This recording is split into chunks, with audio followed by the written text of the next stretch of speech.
Deus está onde? É só responder isso. Deus está onde? Fazendo o que agora? Cansei disso. Eu estou sendo sincero para vocês. Eu era crente. Então, se Deus existe, ele poderia provar de forma melhor e na prática a existência, né? E não ficar dependendo de relatos anedóticos de pessoas, né, que dizem ouvir a voz dele, que dizem conversar com ele, que dizem ter experiências com ele, mas na hora da gente pedir para localizar uma criança não consegue. Eu me pergunto, será que Deus realmente existe? Ou será que às vezes pode ser inclusive uma necessidade biológica do ser humano de querer ter respostas para tudo, e a resposta mais conveniente e mais fácil quando a gente não sabe é Deus? Nem todo mundo encontra sentido na fé. E tudo bem. Há quem olhe para o céu e não veja um Deus, mas veja beleza. Há quem não acredite em vida após a morte e ainda assim viva com mais intensidade.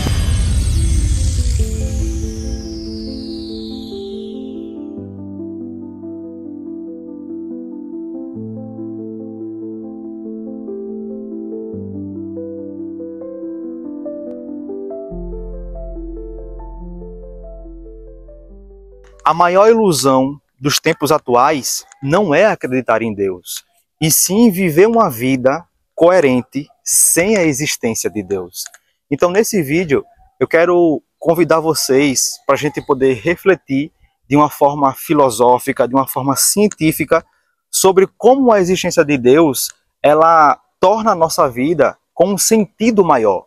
Quando Deus ele não existe, a vida ela perde o sentido. E eu começo aqui essa reflexão falando para vocês que quando nós tiramos Deus de uma possibilidade de existência, tudo o que sobra para a vida humana é o niilismo. Para você que não sabe, o niilismo nada mais é uma corrente filosófica que Friedrich Nietzsche ele constituiu. Para Nietzsche, quando a gente tira Deus e o cristianismo, tudo o que resta é uma vida sem sentido. Valores morais não existem, o bem e o mal não existe. O niilismo, ele entra numa crise existencial. Nietzsche, ele era um ateu declarado. Ele não acreditava em Deus. E existe uma frase muito famosa que talvez você já tenha ouvido falar. O próprio Nietzsche, ele diz: Deus está morto e nós o matamos. Mas detalhe, essa frase não é uma declaração de vitória pela morte de Deus. Muito pelo contrário. Ao falar isso, Nietzsche ele está dizendo que justamente todas as bases humanas da moralidade, do amor, do bem e do mal, tornam-se apenas questões subjetivas de gosto. E quando isso acontece, a gente entra justamente no niilismo, aonde nada na vida tem um sentido. Mas vamos lá. É claro que nesse vídeo eu não quero só me deter em Nietzsche, apesar dele ter sido um homem muito influente em relação a negar a existência de Deus, e ele mesmo ter enlouquecido, né? Aqui entra uma observação muito interessante. O fato de Nietzsche ter enlouquecido, alguns falam que foi casos físicos de doença, mas outras pessoas também dizem que já foi o caso de uma crise existencial sem Deus. Mas eu quero convidar vocês para ir muito mais profundo nesse vídeo.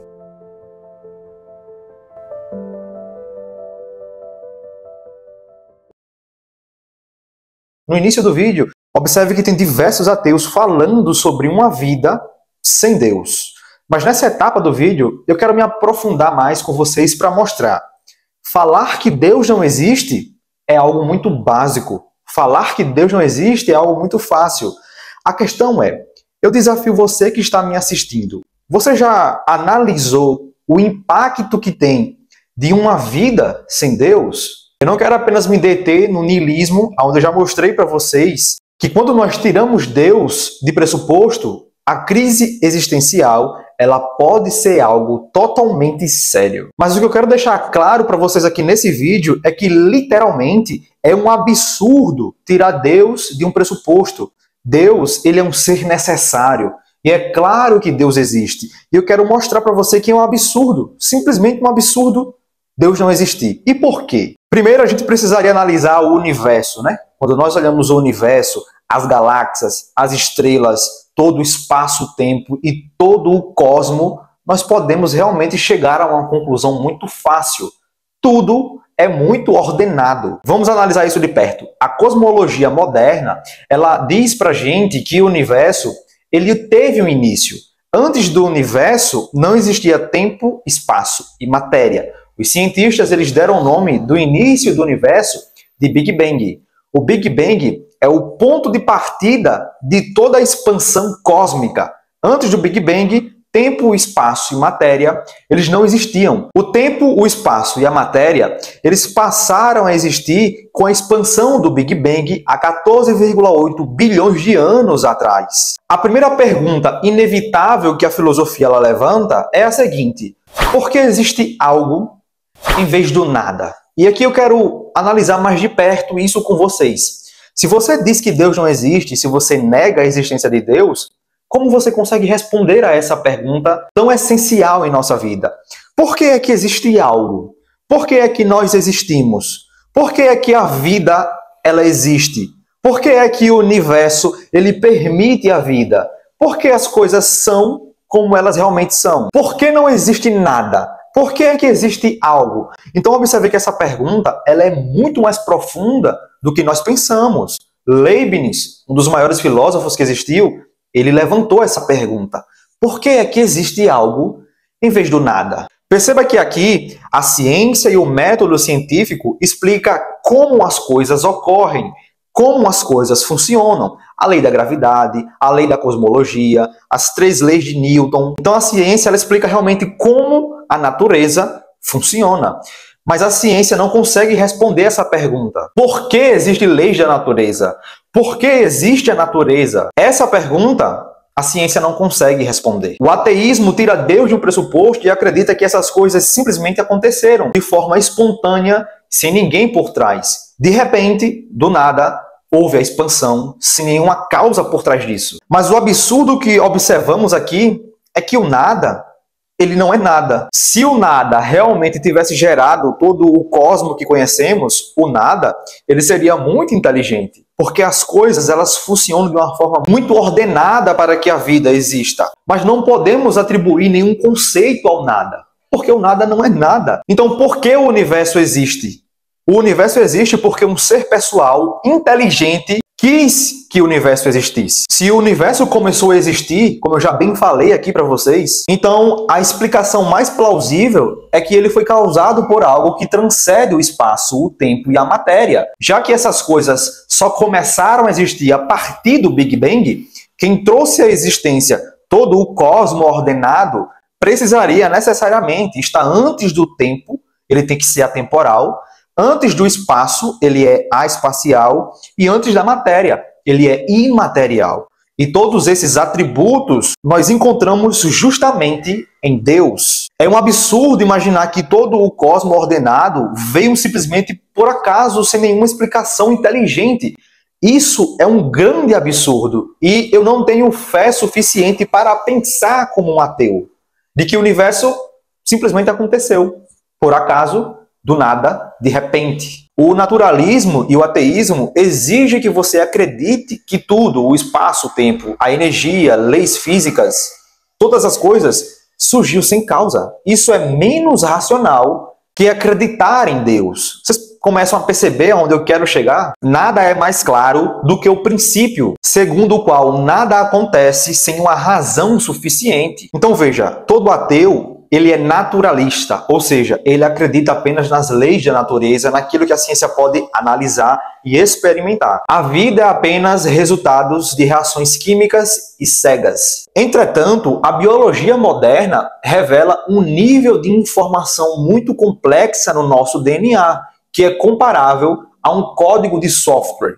Francis Crick, descobridor da dupla hélice do DNA, ateu, ele mesmo admitiu, ele mesmo diz: o homem honesto, armado com todo o conhecimento atualmente disponível, só pode afirmar que, de certa forma, a origem da vida parece quase um milagre. Estamos falando aqui de um cientista falando que a vida ela é comparável como um milagre. Em outras palavras, o que ele está tentando dizer é que informações não surgem de processos cegos. Todas as informações que possuímos do universo, todas as leis do tempo, da gravidade, da cosmologia, do nível de oxigênio, todas as leis, ela precisa vir de alguém que tenha uma inteligência, pois informação, ela não pode vir de processos cegos sem causa. O corpo humano, a anatomia do corpo humano, para ele funcionar, é algo muito complexo quando a gente para analisar. Então é um absurdo também acreditar que informações, a quantidade de informações que a vida ela possui, ela veio simplesmente de processos cegos, químicos, sem nenhum agente por trás. O naturalismo e o ateísmo pedem que você acredite que o manual da instrução da vida escreveu a si mesmo por um acaso. E não para por aí. Se a nossa mente é apenas um produto da matéria, como os ateus afirmam, nossos pensamentos não passam de reações químicas determinadas. E observe aqui, o próprio Darwin duvidou disso. Ele mesmo diz: comigo sempre surge a dúvida terrível se as convicções da mente humana, que evoluiu a partir da mente de animais inferiores, têm algum valor ou são confiáveis de todo.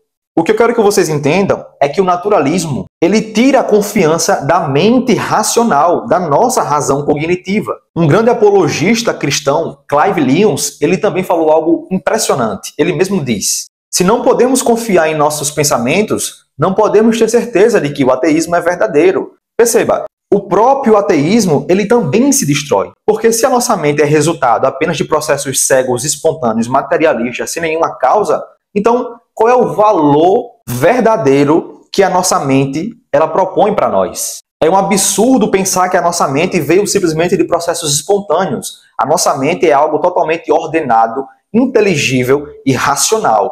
Portanto, nossa mente só pode ter vindo de um ser super inteligente para criar a nossa inteligência. É um absurdo pensar do contrário disso. Então vamos lá, gente. O que eu quero deixar muito claro e explícito para que vocês entendam de uma vez por todas com esse vídeo é que negar Deus não é um ato de racionalidade como muitos ateus hoje em dia pensam, mas é um ato de viver de forma incoerente. Não faz sentido ter uma vida coerente e racional sem um Criador para tal.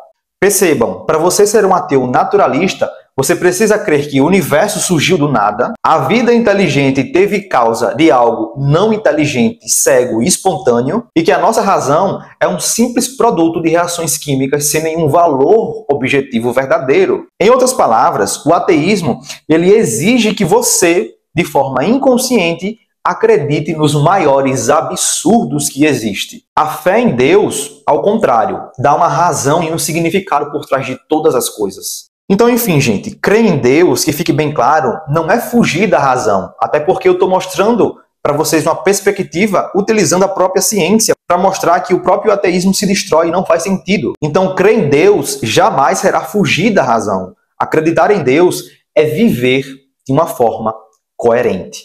Eu espero que vocês tenham gostado desse vídeo, tá? E eu particularmente quero muito saber o que vocês acharam desse vídeo. Deixe o comentário de vocês que eu vou estar por aqui.